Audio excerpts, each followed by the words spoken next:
Okay, mga dear learners, mapapalapit na ang inyong fire, civil service fire examination. So, I wish na kayo ay naghahanda at marami na kayong nabasa.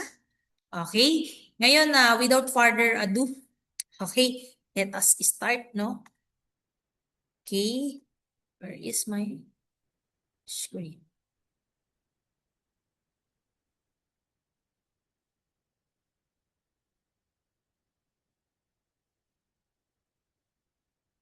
Okay. So, habang hinahanap ko ang aking screen, to, ako pala ay visible na. Okay. So, fire safety examination or fire officer examination under the civil service. Okay? Sabay-sabay natin to pa rin ang pangarap nyo maging isang ah, bumbero, di ba? Okay. So, without further ado, let us start. Okay. Question number 1 here. Fire extinguisher recommend for protection of delicate electric equipment. Okay. So, when you say delicate is maselan. Okay. So, ano daw ba ang gagamitin natin? Okay. Is it letter A, mga dear learners? Okay. Water ba ang pwede natin gamitin para ah, sa mga electric? Or a foam? Or halogenated agent type? Or a dry chemical? Ano ba ang dapat natin gamitin? Pagka na fire extinguisher kapag ka tayong pupuksan ng apoy na merong maseselan na mga appliances or electric equipment. Okay, is it letter A, water type daw ba? So water type po kasi hindi pwede. Okay, sa mga electric equipment dahil may conductor ng electricity ang tubig. Okay, pwede siyang magdulot ng electric shock at lalong-lalo na makakasira siya ng ng ating equipment. Kaya hindi po tamang sagot ang water type or tubig. Okay, next naman is the foam type. Okay, pwede daw ba ang foam type? Ang foam type po kasi ginagamit yan kadalasan sa mga flammable liquids. Pero kasi may moisture or residue na pwedeng makasira ng ating mga electric devices. So, hindi na kasama si letter B. Okay? So, next, dry chemical. Ang dry chemical kasi mga dear learners, mas effective yan. Okay? Sa maraming klase ng sunog, pero nagiiwan kasi ito ng dry residue na pwedeng pumasok at pwedeng makasira sa loob ng electric equipment. Okay, kaya hindi yan ang best answer. So the best answer for question number 1 is letter C. Ang tamang sagot po ay letter C. Ang halogenated agent type of fire extinguisher ang pinaka-recommended para sa mga delicate electric equipment. Okay, dahil hindi yan nagiiwan ng residue. The same time, hindi yan nakakasira ng mga sensitive electronic parts katulad ng computers, service, at communication devices. Okay, safe gamitin yan sa electric dahil non-conductive ang agent na ito. Okay, I wish nakasunod po tayong lahat. Ano? Okay, so let us proceed. Okay, so number 2. Question number 2 referring to dwelling units in a row apartment shall be separated from each other by partition wall having a fire resistant rating of blank hours. Is it 1 hour, 2 hours, 3 hours, or 4 hours? So, when you say dwelling bahay, so sa mga apartments daw na kung saan yung mayroong separation or yung, anong tawag dun kasi? Yung basta yung, kasi sa UAE partition ang tawag yung kumbaga hinahati-hati, dinidivide, dinidivision. Okay? So, ilan daw pa ang fire resistant kung gaano daw pwedeng tumagal yung mga partition wall na yan. Okay? So, ano ba yung ilan ba hours ang nire-requad? Okay? Para mapigilan yung mabilis na paggalat ng apoy, okay? Galing sa isang unit papunta sa kabilang unit. Okay? So, is it A, number 1 hour? Okay. Ang 1 hour, kung titingnan nyo, masyadong maikli, kulang. Okay, para sa required protection ng magkatabing dwelling units sa row apartment. Kaya, hindi siya recommended ang 1 hour. Where ang 2 hours naman masyadong mas mataas kaysa sa required standard. Kaya hindi ito yung pwede nating isagot or hindi yan ang tamang sagot.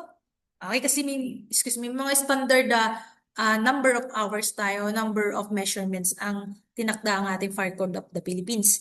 Okay, ang 4 hours naman mga dear learners, sobrang taas ng rating at hindi yan ang prescribed requirement para sa mga row apartments ng partition wall.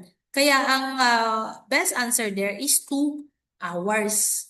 Okay, so 2 hours ang fire resistant rating para mapigilan ang mabilis na pagkalat ng upoy galing sa isang unit papuntang kabilang unit. Okay, mahalaga yan para sa safety ng ating occupants at magkaroon sila ng enough time para makapag-evacuate at mag-fire response. So we are referring here sa ah pagbabakwit or pag-i-evacuate. Okay? Nainawaan kaya natin? Okay? Good job. Now we are heading to uh, question number 3. Okay, question number 3. Healthcare facilities, any room in any suite or room of more than blank square meters shall at least 2 exit access door. Is it letter A, 50? Letter B, 75. Letter C, 93. Letter D, 100. Okay, now we are referring sa mga healthcare facility. Okay, so dito, inaano yung pagkakaroon ng at least 2 exit door. Bakit kaya? Okay, kasi sa mga ganito, okay, kapag ka ang isang room or suite may ganyan na required na laki ng espasyo ng room. Okay, so kinakailangan magkaroon ng at least 2 exit, okay, access door na malayo sa isa't isa. Okay, so ginagawa yan para magkaroon ng alternative escape route if in case na magkaroon ng sunog or emergency at hindi na magamit yung isang exit pa. Okay, ang 50 kasi mga dear learners, okay, ang 50 SQM or square meters, okay, masyadong mababa yan sa required standard para sa healthcare facilities. Kaya hindi siya pasok doon sa standard ng Fire Code of the Philippines ang 50. Okay, next. Okay, same dun sa 75. Okay, hindi siya pasok sa prescribed measurement sa fire safety requirement. Okay, ang 100 naman, okay, ganun din. Okay, pero medyo malapit na siya sa exact requirement. Pero kasi kailangan eksakto yung ating isagot dito. Kaya ang best answer dito is 93. Okay, 93 is the correct answer here. Okay, ang 93 kasi, ang minimum, ang 93 ito yung, dahil sa 93 SQM or square meters, ang minimum area na nangangailangan ng 2 remote exit access door. Okay, so sana kasunod pa kayo dyan, no?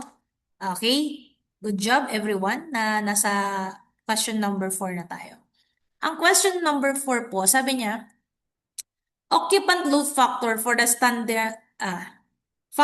standing room or a waiting space of the place of assembly. So yun lang ito sa mga sa mga bakwitan. So we are referring do sa mga mag-i-evacuate yung tatayo. Okay, ilan daw ang sasakupin ng isang tao? Okay, yung space area niya. Is it letter A 0.18, 0.22, 0.38 or 0.48? Okay, ulitin natin. Yung occupant load factor para sa mga standing room or waiting space sa place of assembly, okay, may required, required occupant load factor para sa mga waiting space. Ibig sabihin daw po, bawat tao ay may required na sakop sa SQM. Okay, ilang SQM ang sakop ng isang tao kapag nakatayo lang sila. Okay, ginagamit yan para mag-compute ng maximum number of occupants para sa isang safe evacuation. Okay, kasi ang 0.18 masyadong maliit yan ang allotted space yan kada tao. Okay, kaya magiging siksikan yan, unsafe yan, hindi pwede. Okay, parang sa kulungan. 'Di ba sa kulungan, meron siyang allotted number of space sa mga PDL at saka doon sa kulungan. Okay, ganun din sa waiting area or waiting space or evacuation area na pupuntahan nila. Okay? So doon para maiwasan natin stampede, pagsiksikan, 'di ba syempre pag madami na 'yan, diyan na yung mahihirapan na makahinga yung ibang tao. Tapos magkakapalitan na yung mga pagmumukha nila, di ba? So, ngayon, ang 0.8 masyadong maliit. Hindi siya pwede. Okay, ang 0.38 naman, okay, mas malaki siya kaysa sa required standard para sa standing occupant. Okay?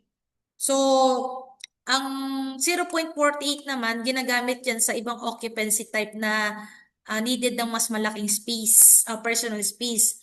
Hindi yan sa standing room ginagamit. Okay, so ang best answer natin dito ay 0.28. Letter B is the best answer. Okay, ayun yung allotted time. Kasi pagka ito masyadong malaki, kailangan pa natin, kailangan kumbaga space saver, pero hindi naman siya ganun kasiksikan. Okay? Sana na-gets natin yun, no? Okay? Next tayo.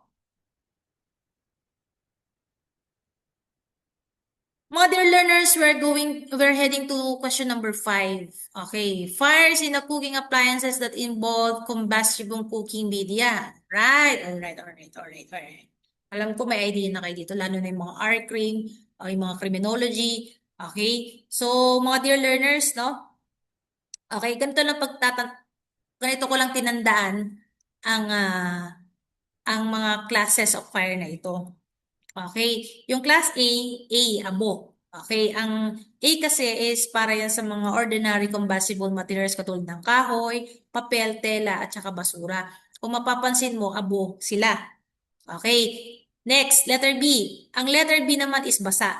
Okay. Ang letter B is para yan sa mga flammable liquids katulad ng gasolina, kerosene, paint, at alcohol. Pero hindi yan specifically for cooking oils and fats. Okay. Kaya hindi pwede or hindi tamang sagot ang letter B.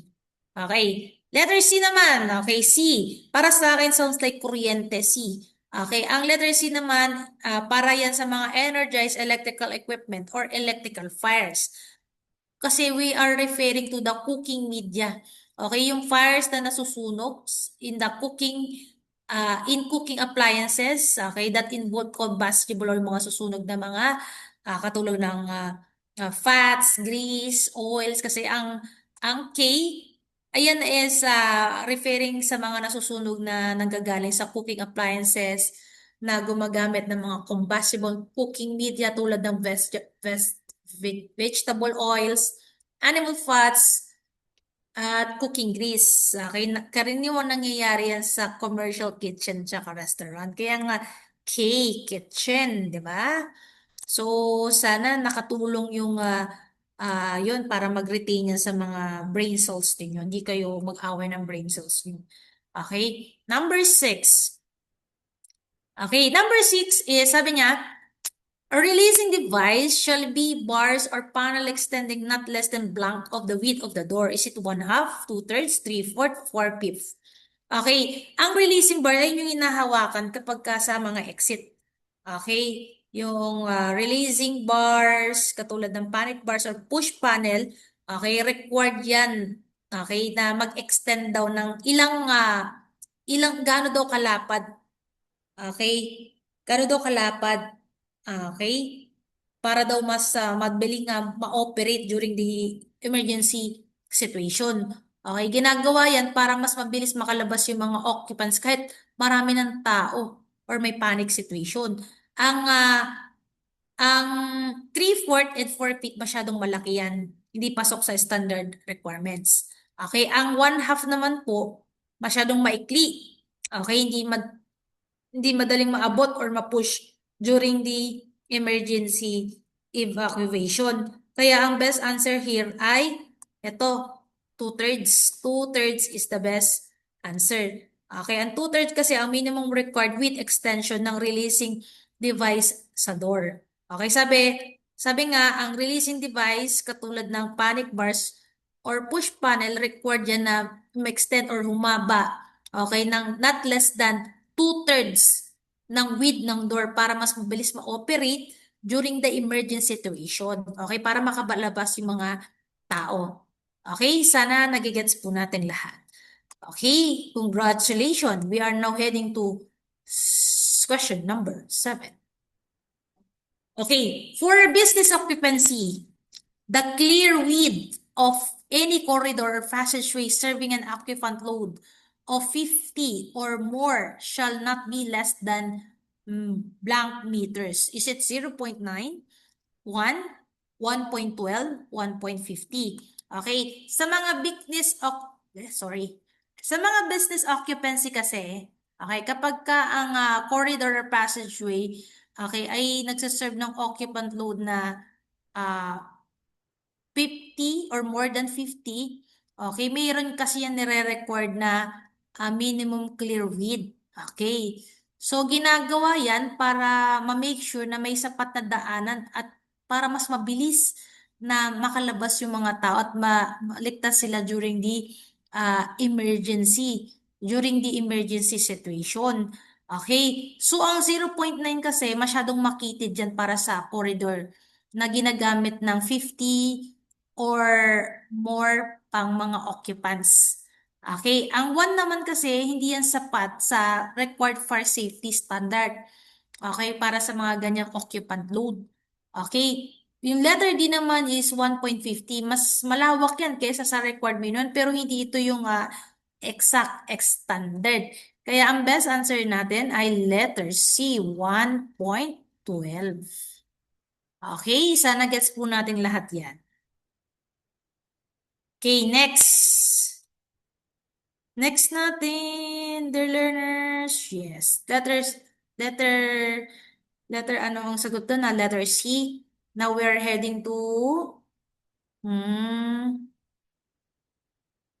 we are heading to question number 8. Okay. Question number 8 na po tayo.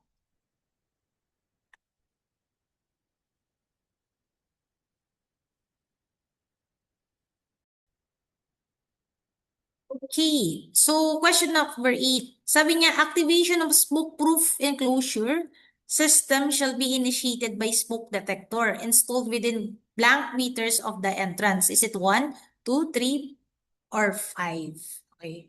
Verify ko lang kung tayo nagre-record. Okay. So, ito. Okay, ang question dito. Yung activation ng smoke. Okay, smoke-proof. Okay, closure system. Okay. So, dapat daw ma-initiate ang smoke detector. Okay, naka-install na ilang meters mula sa entrance. Okay, mahalaga daw yan para mabilis na ma-detect ng smoke detector at ma-activate agad ang smoke control system during the emergency situation. Yung smoke detector, siya yung sensitive na nakakaano ng smoke or yun nga usok. Pagka yun is may nasagap na siyang usok, yun na mag-activate ng alarm system together with the water sprinkler. Okay? During my time or during my UAE days, okay? Mahigpit sila when it comes to the fire safety equipments. Okay, talaga nasa standard talaga siya. Okay. Tapos, doon pa lang sa entrance ng building doon sa condo na aming naging client, okay? Meron na agad dong smoke detector. Okay, tapos may water sprinkler yun agad. Okay? So, pagpasok mo din sa entrance, meron din mga fire extinguisher, etc. Okay? So, ilan daw meters galing sa entrance? Okay? So, ang 1 meter kasi masyadong malapit. Okay? Meron kasi tayong standard katulad ng binanggit ko. Okay? Ganun din ang 2 meters. Okay, di yan pasok sa fire code. Okay, ang 5 meters naman, masyadong malapit yan. Masyadong malayo itong 5 meters na to. Doon sa entrance. Kung titignan nyo, kung ito yung, kung ito yung entrance, tapos nandyan yung smoke detector, okay, masyadong malayo. Okay, maaring madali yung activation system. Okay, yung pinaka-required distance para sa smoke detector coming from the entrance, okay? So, meron lang tayong 3 meters. Okay, yung smoke-proof enclosure na tinatawag. Okay, sana gets pa natin. Sara, okay pa tayo? Okay, now we are going to question number 9. Okay, question number 9. Question number 9.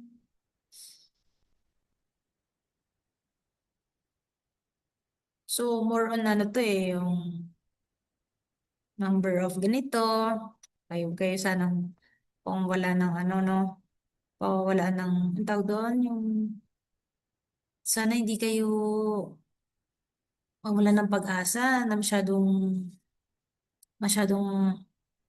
ganito yung mga questions. Ay, kaya niyo yan, di ba? Isipin nyo na lang na mag-imagine kayo. Imagine nyo na imagine.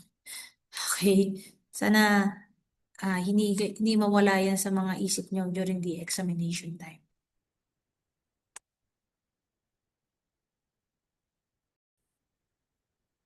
Okay, so dito, mga dear learners, sabi niya, ang question, emergency lighting shall maintain illumination at least how many hours? Okay, so ilang hours daw ba ang may-maintain yung pagsindi ng ilaw? Okay, during the emergency time. Okay, so ilang hours?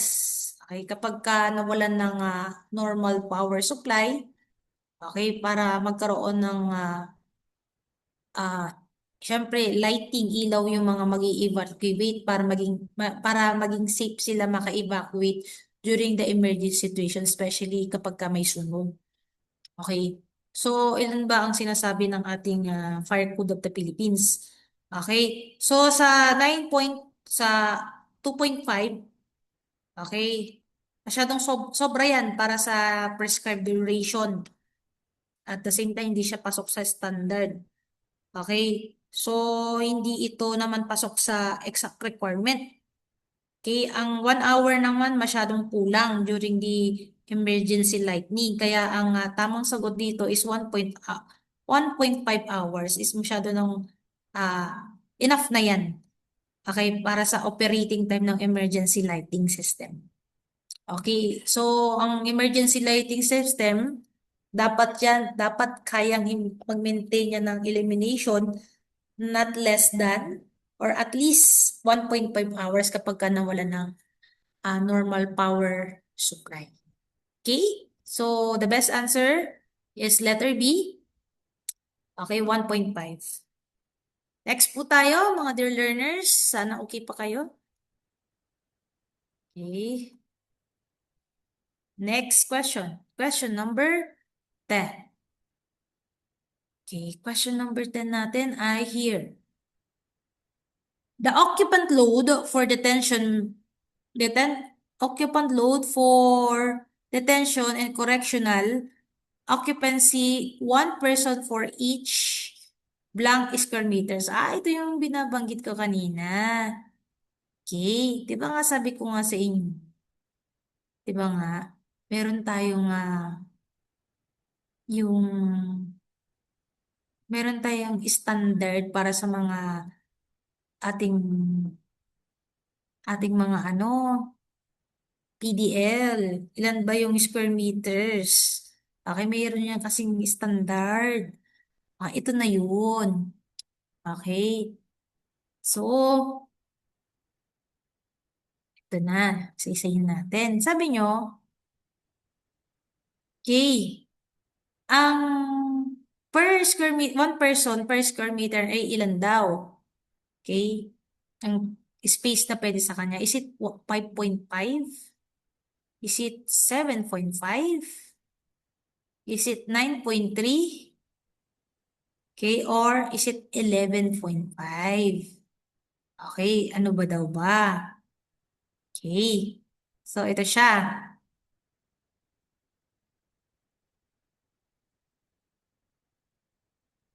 Okay, what is the best answer here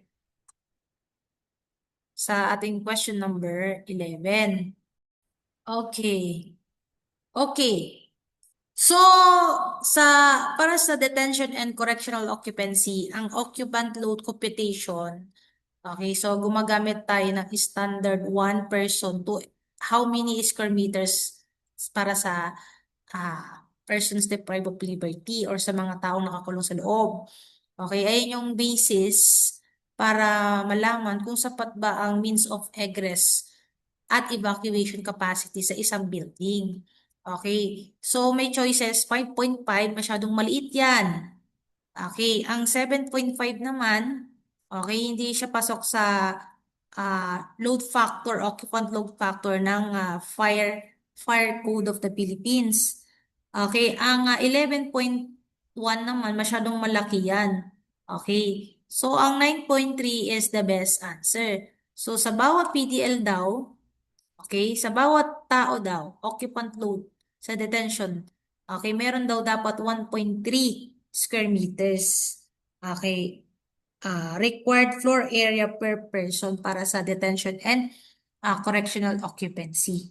Okay, sana nagigets po natin. Okay, next. Next question. Binabati ko kayo na lesson 11. Question number 11 na tayo.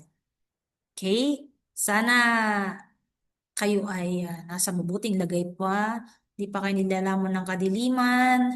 Okay, huwag kayong patatalo sa kadiliman. Okay, next. Each wet pipe outlet shall supplied with a hose not less than blank millimeters in diameter. Okay, sabi, ang bawat wet standpipe outlet, okay, dapat may hose na required na ilang millimeters ang diameter o laki. Okay, so ang ano yan is para makapagbigay siya ng sapat na water flow para sa mga firefighting operation. Mahalaga yan, okay, para maging effective ang hose sa pag-aapulan ng ating apoy or sunog. Ang 2.5 or 25 millimeter, masyadong maliit. At the same time, kulang yan sa required water capacity para sa wet standpipe system. Okay, ang 3.2 naman, hindi pasok sa prescribed minimum hose diameter or laki ng bunganga. Okay, ang 50 naman, masyadong malaki. Okay, kaya ang pinaka-perfect yan is 38 millimeters. Okay, or diameter. Okay, millimeter, yan yung minimum required diameter ng hose para sa wet standpipe outlet. Okay? So, question 11, done. Good job. Key. Question number 12. Now, we're going to emergency room. Okay, emergency room operating rooms, intensive care units, delivery rooms, and other similar facilities shall not be located more than blank above or below the floor or exit discharge. Is it 1 story, 2 stories, 3 stories, or 4 stories? Okay, dear learners, ang emergency rooms, operating rooms, and ICU, delivery rooms, at iba pang mga similar facility, okay, so may ganun din siya. May required floor siya. Okay. Floor of exit discharge. So, ginagawa yan para mas mabilis at mas ligtas ang ating evacuation ng ating mga pasyente during the emergency. Lalo na dahil karamihan sa kanila ay may limited mobility or may critical condition. Okay, punta tayo sa 2 stories. Okay, sa 2 stories kasi kung papansin nyo, masyadong mataas or malalim para mas mabilis na evacuation ng ating patients. Pagdating naman sa 3 stories, hindi iyan considered safe para sa mga critical care or sa ICU. Okay, during emergency. Pagka 4 stories naman, sobrang layo nito sa exit discharge. at magpapahirap yan sa evacuation at rescue operation. Kaya ang ano dyan is one story. Ayun yung tamang sagot. Okay, so ayun yung maximum location above or below the floor of exit discharge para sa mga critical hospital facilities.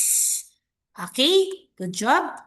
Okay, sana sinasamahan niyo pa ako sa ating journey, sa inyong journey.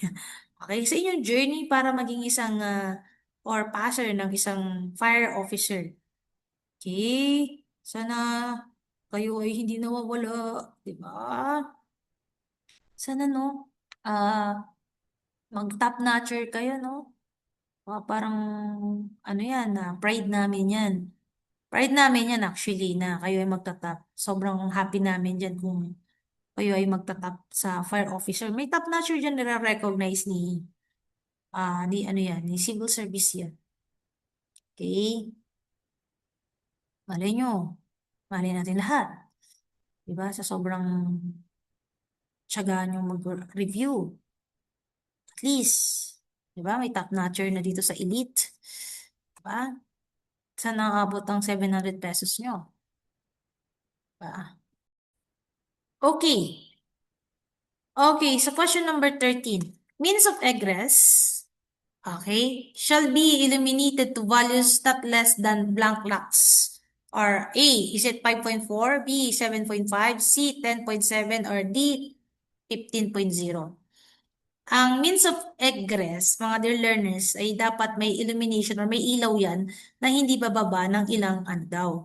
Okay, para mas malinaw yung makita ng ating mga occupants, ang exit, corridors, stair, pathways during the emergency. Okay, nakakatulong yan para maiwasan ng panic at aksidente habang nag evacuate sila. Okay, ito yung mga napipisil na mga choices or mga pagpipilian. Okay, ang 5.4 lakhs, masyadong mababa yan at maaaring hindi sapat para sa safe visibility. Okay? Ang 7.5 naman, hindi siya pasok sa prescribed minimum elimination at ang 15.0 naman, mas maliwanag yan kaysa sa record standard. Okay, hindi siya pasok sa exact requirement. Kasi ang hinahanap lang naman kasi natin dito learners ay 10.7. Ang 10.7 kasi ang pinaka required minimum elimination para sa means of egress. Okay? So, good job. Question number 4. Ito, hindi ito makakalimutan, mga dear learners, kasi ito yung lumabas sa examination namin. Okay, hindi ito makakalimutan. Itong stairways na to. Tumaktak talaga sa isip ko yan. Yung stairways na yan, hayop na yan talaga. Alam niyo yun? Parang, sabi ko, ha? Diba? Ito yung unang tanong na nakita ko na may mga ganito. Diba? Ibasahin na natin. Wide stairways shall have an intermediate handrails, yung hawakan daw, dividing the stairways into portion not more than centimeters in width. Okay. So, ilan daw ang requirements para hatiin yung stairways sa portion? Okay, ilan daw yung lapad? Okay. So, ginagawa para mas madaling makahawak ang mga tao habang umaakyat or bumababa. Okay. Yan. Ito yung binabanggit ko. Wide stairways, ilan daw ba? Okay. So, yung handrails, yung hinahawakan during pag umaakyat ka sa mga floors, okay, meron kasi yung, kumbaga is lapad. Okay, minimum requirements. Okay, ang 150 centimeters, mas makitid yan. Okay, ang 180 naman is, hindi yan na prescribed sa lapad ng limitation para sa divided stairways portion. Ang 250 naman sa letter D, masyadong malapad at pwedeng maging unsafe dahil mahirap abutin ng handrails during the emergency situation. Kaya ang best answer dito is 20 2.20 or 223 centimeters ang tamang sagot. Ito yung maximum width allowed. Okay, bago kailangan ng intermediate handrail. Okay, gets ba natin? Next question. Question number 15. Sabi niya, each guest room for hotel shall be provided. Hotel room shall be. Shall have. Sorry. Shall have a door with fire protection rating at least how many? Okay, so ang tinatanong dito yung bawat guest room hotels. Okay, meron daw dapat may fire protection rating na ilan minuto. Okay. Ang goal na yan is para mapigilan muna ang pagpasok ng apoy at usok sa loob ng kwarto para magkaroon ng sapat ng time yung ating occupants na makalabas. Okay, makapag-evacuate. Okay, ang 60 minutes, sobra yan sa standard requirement. Kadalasan ginagamit yan sa ibang fire-rated assemblies. Ang 45 minutes naman, ganun din, hindi siya pasok sa guest room ratings. Ang 30 minutes naman, mas mataas yan. Kaya, binibigyan lang ng 20 minutes lang yan. Okay, yung fire protection rating na yan. Okay, gets ba natin? Alright, alright. Sana wet na wet pa sa pagbabasa. Okay?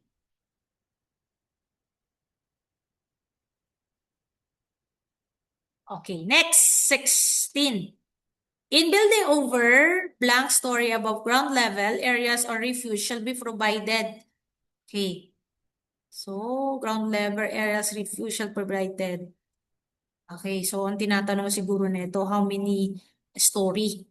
Okay, or palapag. Okay, sa mga building na more than 5 story kasi, or more than how many story, okay, nasabi ko na yung sagot, sorry. So, ayan, ayun nga yung best answer. Okay, 5 story kasi, sabi niya, 5 story sa above ground level, may required magkaroon niya ng areas of refuge para sa mga occupants ng child daycare centers. Okay, pwede, pwede, or maaari itong ang smoke-proof enclosure or horizontal exit. Okay, para magkaroon ng ligtas na temporary area ang mga bata at staff habang nag-aantay sa rescue evacuation. So, bakit 5 story? Okay, dito kasi nagsisimula ang requirement ng areas of refuge para sa child daycare centers. Okay, hindi pwede ang 3 story or 3 palapag.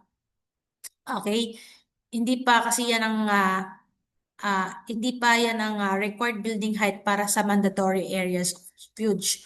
Where ang 4 stories naman masyadong mababa sa prescribed standard.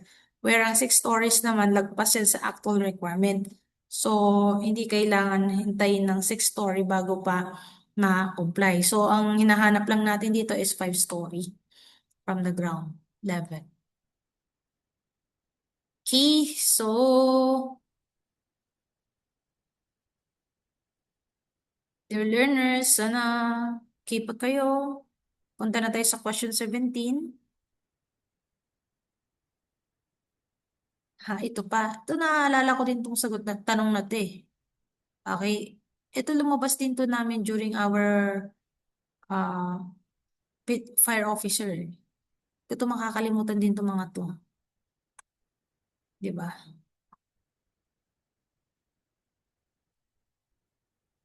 So, puntahan natin to.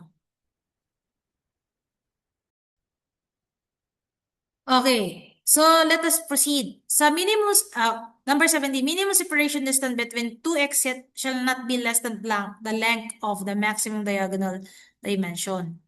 Okay. Kapag ang building kasi ay protected by an approved automatic sprinkle system, may minimum separation distance kasi yan sa pagitan ng dalawang exit. Okay, ilan yung hinahanap natin na sukat na yon. Okay. So, sa building area. So, ginagawa yan upang ma-make sure may alternative safe exit kapag ang sunog or usok sa isang part ng building. Okay, sa isang bahagi or part ng isang building. So, ang 1/4 kasi masyadong maliit sa separation distance. Okay. At maring parehong maapektuhan yung dalawang exit points. Ang 1/2 naman, karaniwang ang requirement kapag ka walang sprinkle system.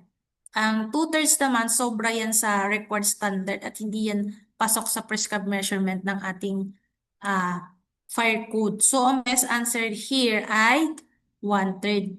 Okay, ayun yung minimum separation distance para sa sprinkle protected buildings. Alright, gets mo ba natin? Next.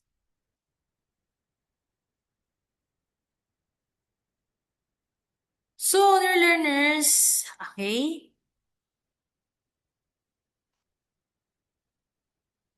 Okay. Aha. Dito tayo, occupant load business purposes, sabi niya. 1 person per how many square meters daw? Okay, occupant load business. Okay, ang tinutukoy natin dito is parang katulad lang dito sa ano. Okay, so sa question 17, ang question 17 po their learners, okay, minimum separation distance between the two exit, ilan daw? Okay, nabanggit na pala natin yun. So, binanggit natin is 1/3. Sa question number 18 naman, ay ganito. Ang tinatanong dito, occupant load business purpose for 1 person, how many square meters? Okay, para kasi sa mga business occupancy, ang may hinahanap tayong 1 person per how many square meters ang para sa gross floor area. Ginagamit yan para malaman kung ilan ang tao ang pwedeng mag-occupy sa isang area at kung sapat ba ang required exit para sa safe evacuation. So, their learners, ang 4.6 square meters, masyadong maliit yan sa allotted area per person at hindi yan ang standard. Okay, sa business occupants. Okay, ang 6.5 naman, okay, hindi ganun din. Okay, yung occupant load factor ng Fire Code of the Philippines. Okay, hindi yan ang prescribed. Okay. 6, ang 11.1 naman masyadong malaki. Kaya ang 9.3, yung tamang sagot dyan, yung required occupant load factor para sa mga business purposes. Again, ang best answer dito ay 9.3. Okay? Next po, dear learners. Child daycare centers, 1 person for each blank square meters for net floor area. Okay, ganun din. Okay, para kasi sa mga child daycare centers, okay, may hinahanap din tayong parang ratio. Okay, 1 person per how many square meters. Okay, ng net floor area na ginagamit ng isang bata. So, ginagamit yan upang ma-make sure na may sapat na exit at evacuation capacity during the emergency situation. Ang 2.2, masyadong maliit. Ang 4.6 at 5.5, masyadong malaki. At ang 5.5 naman ay hindi kasama sa prescribed net floor. Okay, ang 3.3, ang best answer dito, ayan yung pasok na pasok sa banga. Okay, yung required occupant load factor para sa child daycare center. Okay, sana gets pa natin, dear learners. Okay. Ay, hindi ko nabura. Okay, check ko kayo kung humihinga pa kayo. Sana inhale, exhale muna. Inhale, exhale. Inhale, exhale. Inhale, exhale. Inhale, exhale. Inhale, exhale. Okay. Laban ulit. Okay. All mercantile stores of 2.8 m squared or less gross area used for sale purposes on the street floor only. Okay, so ang mercantile or mercantile store na may gross area na how many daw or less, okay, ginagamit para sa mga sale purposes, street floor, okay, ay may classified na anong classification of fire. Okay? So, ang classification kasi yan, nakabase yan sa laki ng sales area ng location ng store. Okay. So, ang Class A, karaniwan yan na para sa malaking mercantile occupancy na may higher hazard or mas malaking occupant load. Okay, ang Class B naman, hindi yan ang tamang classification para sa small street floor mercantile store. Ang Class D naman, hindi yan prescribed classification sa fire code para sa ganyang type ng mercantile occupancy sa 278 square meters or less. Okay, ang tamang sagot dyan is the letter C.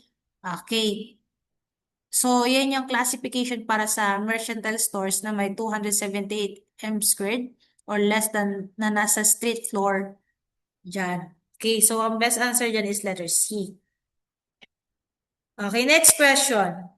Corridors or hotel dorm, okay, and dormitories other than those within the individual guest rooms or individual guest suites shall be sufficient width to accommodate the required occupant load and shall not be less than blank centimeters. Is it 90? Is it B 100, 112, or 120? Okay, ang corridors sa hotel at saka dormitories, maliban na lang sa loob ng individual guest rooms and suites, okay, may minimum width yan. Okay. Siyempre, ganun din para makadaan ng maayos yung ating occupants during the normal use at the same time sa emergency situation.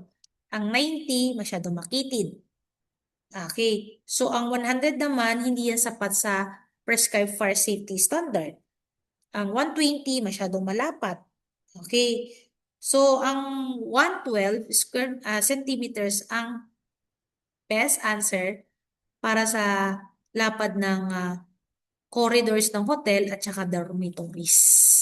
Alright. Sana okay pa kayo, hindi kayo geng-geng. Okay, next. The number of means of egress from any balcony, mezzanine, story, or portion thereof shall not be less than blank. Is it 1, 2, 3, 4? Okay. So, yung bilang daw na means of egress, okay, mula sa balcony, mezzanine, story, or part niyan, hindi dapat daw bababa ilan. Okay? So, mahalaga yan para magkaroon ng alternative exit sakaling hindi magamit ang isang hagdan during the fire or emergency situation. Okay? So, ang 1, okay, hindi sapat ang exit. Okay?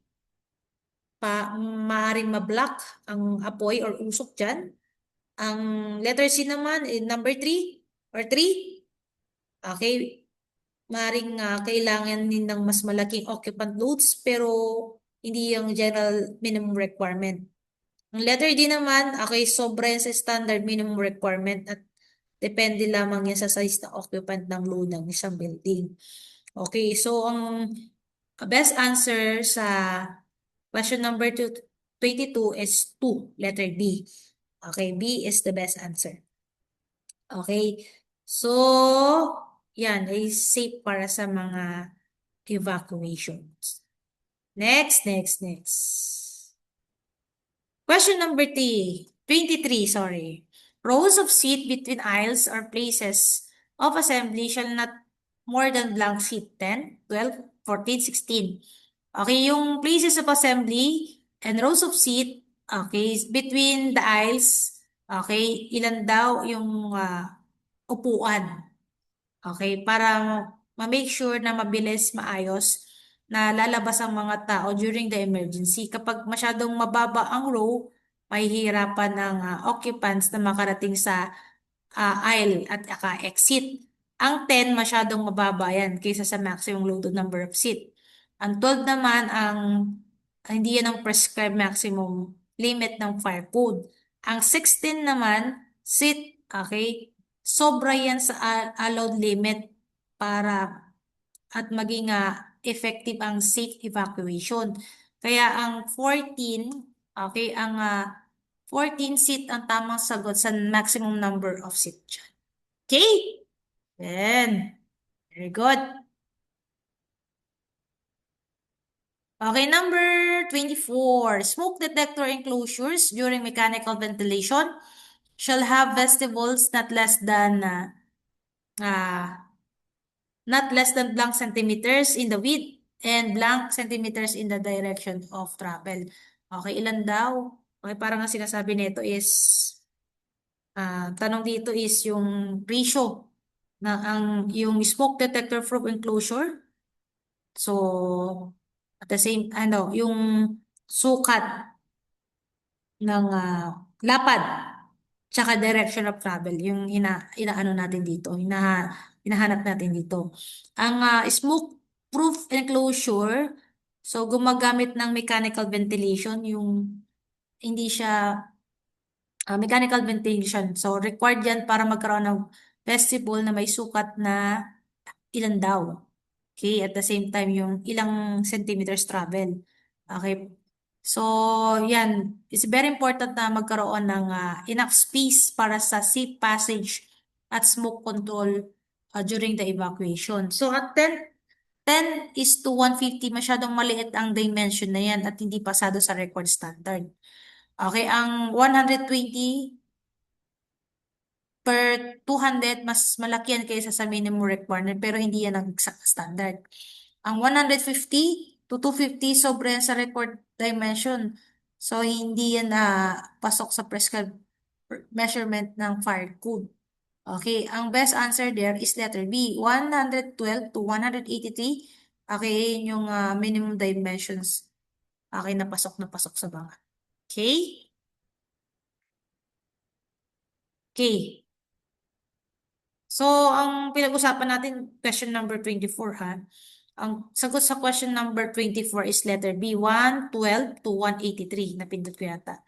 So, last question. Question number 25. The letters of no smoking shall be readable and recognizable within a minimum distance of blank meters of the given time, at least 10 centimeters. Okay, highly preferably with white color letters upon a red background. Is it 10, 12, 15.25 or 20? Okay, so yan yung required na ilan daw ang required na kumbaga meters. Okay, sukat. Okay. Yung sign na smoke, no smoking para daw mas mabilis at mas malinaw na mabasa. Okay. So, 10 meters. Okay yan ba? Yes, yan ang tamang sagot kasi yung pinaka-readable. Okay. Ayan yung requirement. Okay, ang 12.50 naman, mas malayo yan sa prescribed standard. Okay, ganun din. Ito naman specified readable distance sa fire code. Okay, sobra ito sa requirement ng fire code of the Philippines. Alright, so sige. With that, we have 25 questions. Dagdagan natin yan sa mga susunod na araw. So, papyaw yan para sa marami nating question and answer sa mga susunod araw. With that po, no, sana kayo ay nasa mabuting lagayan, magbasa, mag-aral, magdasal, kumain, okay? At huwag kakalimutang magpasalamat sa Diyos sa araw-araw. Okay? Tayo po ay matulog ng mahaba, kumain na madami, uminom, stay dehydrated, and hope you learned something new. Have a great day po, everyone.